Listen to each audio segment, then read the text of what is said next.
cabinet ministériel, désormais, c'est comme pour les voitures. Il y a un nombre maximum de personnes autorisées. Mais dans certains ministères, on a trouvé de petites astuces pour dépasser la limite légale. Comment font-ils? L'œil du 20h vous explique. Depuis le premier Conseil des ministres, le 18 mai dernier, c'est obligatoire, prévu par décret. Le cabinet d'un ministre ne peut comprendre plus de 10 membres. Une règle respectée dans la plupart des ministères. À l'agriculture, on a compté, ils sont bien 10.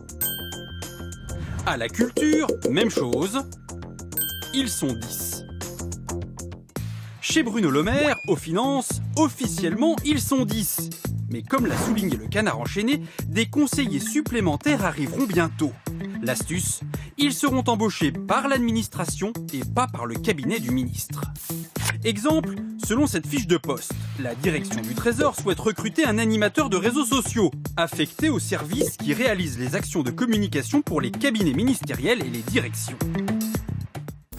Nous avons joint l'un de ces conseillers, embauché par l'administration pour rédiger des discours. Il souhaite rester anonyme. Je travaille à la direction générale du Trésor. Elle est sollicitée par le cabinet pour les interventions du ministre. Avant, les discours n'étaient-ils pas rédigés par les membres du cabinet? De fait, si, mais c'était à une époque où les cabinets avaient 40 personnes. À Bercy, dans l'entourage du ministre, on reconnaît le procédé, mais on préfère voir le verre à moitié plein. On passe de 70 conseillers à 25, même si on en recrute 10 autres en CDD. Dans l'administration, ce sera toujours moins qu'avant. Au ministère de l'Intérieur, Gérard Collomb, lui, a tout simplement créé comme un cabinet bis.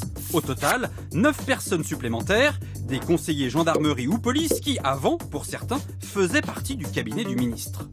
Contacté, le ministère explique avoir besoin d'une équipe dédiée à la gestion de crise. Impossible à intégrer dans un cabinet réduit à 10 conseillers. Et à l'Élysée, a-t-on baissé le nombre de conseillers? Au début de son quinquennat, François Hollande en avait 41. Aujourd'hui, Emmanuel Macron en a 53. C'est 12 de plus. À la présidence, leur nombre n'est pas limité par la loi. À l'Élysée, on tient tout de même à nous rassurer. On nous précise que pour faire des économies, quelques conseillers sont partagés avec Matignon.